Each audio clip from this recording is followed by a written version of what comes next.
여러분 안녕하십니까?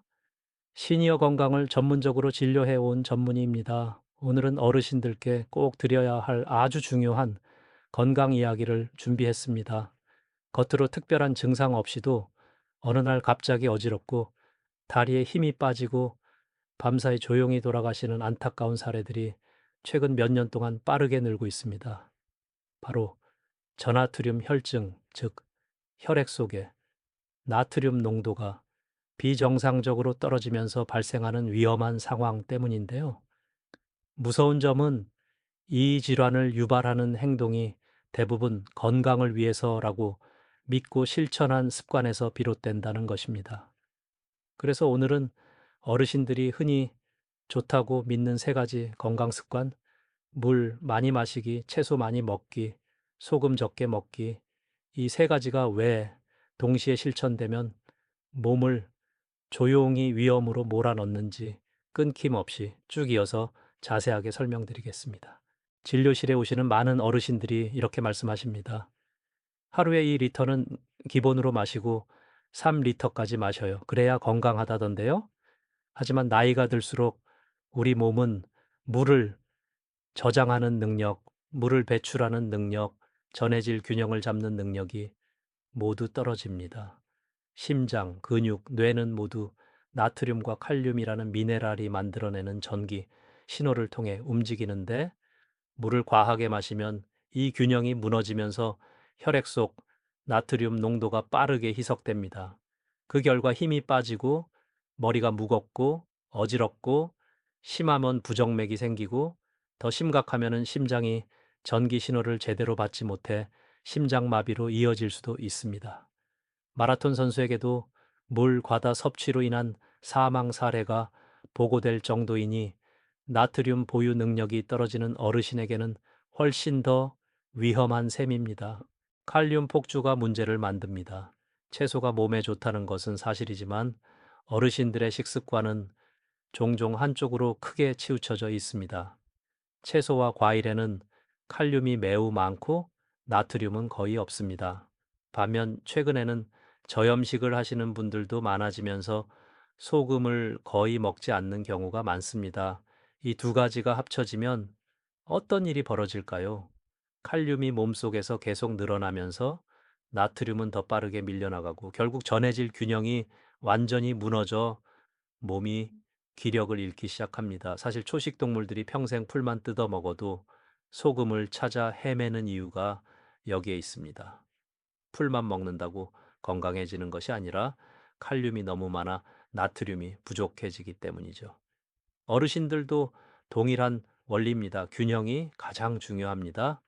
세계보건기구, 즉 WHO에서는 성인이라면 하루에 소금 5g, 쉽게 말해 티스푼으로 한 스푼 정도는 반드시 먹어야 한다고 권고하고 있습니다. 한국은 오랫동안 짠 음식을 많이 먹는 문화가 있었기 때문에 언론과 제도에서도 소금을 줄이자, 저염식이 건강하다는 메시지를 계속 강조해 왔습니다. 그러다 보니 소금은 적게 먹을수록 좋다는 오해가 자연스럽게 생겨난 것이죠.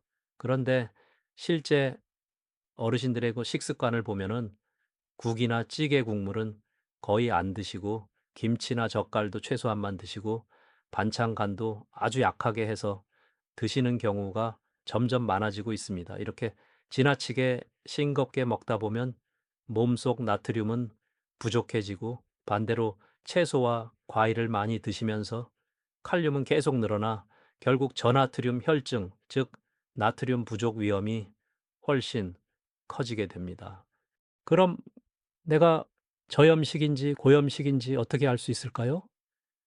사실 굉장히 복잡해 보이지만 확인 방법은 아주 간단합니다. 평소에 국이나 찌개 국물을 거의 남기지 않고 다 드신다면 이 경우는 고염식에 해당합니다. 또 라면을 드실 때 국물을 다 마시고 거기에 밥까지 말아 드신다면 이건 말 그대로 확실한 고염식이라고 볼 수 있습니다. 반대로 국물은 거의 먹지 않고 김치나 젓갈 같은 짠 반찬도 거의 손대지 않으며 전체적으로 음식을 아주 싱겁게 드시는 분들이 계십니다. 이런 식습관은 대부분 저염식, 더 정확하게는 지나치게 저염식에 해당합니다. 특히 많은 어르신들이 나는 그냥 보통으로 먹는다, 특별히 싱겁게 먹는 건 아니다 라고 말씀하시지만 막상 혈액 검사를 해보면 나트륨이 정상보다 훨씬 낮게 나오는 경우가 매우 많습니다. 그렇다면 소금은 하루에 어느 정도 먹어야 할까요? 어르신들의 경우에는 하루에 소금 5g, 즉 티스푼으로 한 스푼 정도가 기본 섭취량이라고 보시면 됩니다. 특히 젊었을 때는 짭짤하게 드시던 분들이 노년에 갑자기 거의 소금을 넣지 않는 무염식에 가까운 식단으로 바꾸게 되면 몸이 그 변화를 따라가지 못해 전해질 균형이 크게 흔들릴 수 있습니다. 만약 식사하면서 소금이 조금 부족하다고 느껴진다면 반찬에 간장을 아주 조금 더 뿌려서 드시거나 된장국이나 간장국처럼 자연스럽게 간을 보충할 수 있는 음식을 활용하셔도 좋습니다. 또 물 한 컵에 소금을 아주 소량만 풀어서 드시는 것도 하나의 방법이 될 수 있습니다. 그리고 꼭 기억하셔야 할 중요한 신호가 하나 있습니다. 물을 마신 뒤 5분에서 10분 정도 지나자마자 바로 화장실이 가고 싶다면 이건 몸속 나트륨이 부족해서 물을 제대로 잡아두지 못한다는 신호일 수 있습니다. 그렇다면 내 몸의 상태를 가장 정확하게 확인하는 방법은 무엇일까요? 사실 아주 간단합니다. 정기 건강 검진을 받을 때 나트륨과 칼륨 수치를 확인하는 항목을 함께 요청하시면 됩니다. 검사 비용도 크게 부담되지 않기 때문에 내 몸의 전해질 균형이 어떤지 가장 확실하게 알 수 있는 방법입니다. 최근 병원 현장에서는 나트륨이 지나치게 낮게 나오는 저나트륨 혈증, 그리고 칼륨이 비정상적으로 높아지는 고칼륨 혈증, 이 두 가지가 동시에 발견되는 사례가 빠르게 늘어나고 있습니다. 대부분의 원인은 일상 속 습관에서 비롯됩니다. 물을 너무 많이 마시고 소금은 거의 먹지 않고 채소와 과일은 과하게 많이 드시는 식습관이 전해질 균형을 무너뜨리는 결정적인 요인이 됩니다. 그렇다면 물은 얼마나 또 어떤 온도로 마시는 것이 좋을까요? 어르신들의 경우 하루에 2리터에서 3리터 정도를 마시는 것은 오히려 과한 양입니다. 물의 적정 섭취량을 판단하는 가장 쉬운 기준은 바로 소변 색깔입니다. 소변이 연한 레몬색을 띠면 가장 적절한 상태이고 거의 투명하게 보일 정도로 맑다면 물을 너무 많이 마신 경우일 가능성이 큽니다. 반대로 진한 노란색을 띠면 물이 부족하다는 신호입니다. 여기에 물의 온도 역시 중요한 역할을 합니다. 우리 몸의 정상천은 약 섭씨 36도 반 정도이기 때문에 너무 차갑거나 너무 뜨거운 물이 들어오면 몸이 그 온도를 다시 맞추기 위해 많은 에너지를 사용하게 됩니다. 특히 겨울철에 얼음물을 자주 드시면 천이 순간적으로 떨어지면서 면역력이 약해질 수 있기 때문에 주의하셔야 합니다. 가장 좋은 물의 온도는 손으로 컵을 잡았을 때 살짝 따뜻하다고 느껴지는 정도, 즉 미지근한 물, 우리가 말하는 미온수가 가장 적합합니다. 공복에 마시는 물은 어떻게 하면 좋을까요? 아침에 일어나자마자 미지근한 물 한 컵을 마시면 위와 장의 움직임을 부드럽게 깨워주고 몸 전체의 순환에도 도움이 됩니다. 여기에 간장을 아주 소량만 떨어뜨려 드시면 수분과 함께 나트륨까지 자연스럽게 보충할 수 있어 전해질 균형을 유지하는 데 도움이 됩니다. 차는 물과는 다릅니다. 보이차, 결명자차, 옥수수차처럼 여러 종류의 차를 물 대신 자주 드시는 분들이 많지만 이것은 주의가 필요합니다.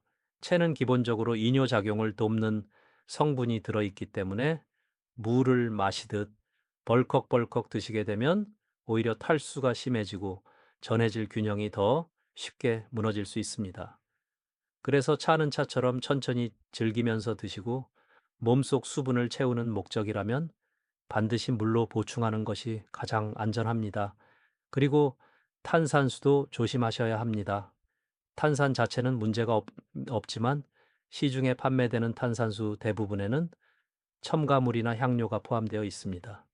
이걸 습관적으로 마시게 되면은 정작 필요한 물 섭취량은 줄어들고 첨가물만 불필요하게 늘어날 수 있기 때문에 특히 어르신들에게는 권하지 않는 방법입니다. 오늘은 물과 채소, 그리고 소금이라는 매우 익숙한 세 가지가 어르신들의 건강에 어떤 영향을 주는지 처음부터 끝까지 하나의 흐름으로 차분하게 설명해 드렸습니다.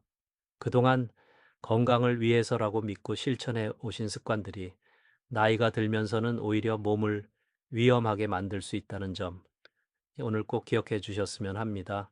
물을 과하지 않게 적당히, 채소는 균형 있게, 소금은 하루에 약 5g, 즉 티스푼 1스푼 정도는 꼭 드시고, 나트륨과 칼륨 검사는 정기적으로 확인하시고, 물은 가능하면 미지근한 온도로 드시면 좋습니다. 이 5가지만 지켜주셔도 저나트륨 혈증뿐 아니라 어지러움, 무기력, 부정맥, 그리고 돌연사 위험까지 큰 폭으로 줄일 수 있습니다. 시니어 건강 톡톡은 앞으로도 어르신들께 꼭 필요한 건강 정보를 전문의의 시선으로 정확하게 전달해 드리겠습니다. 오늘도 건강하고 편안한 하루 보내시길 바랍니다. 감사합니다.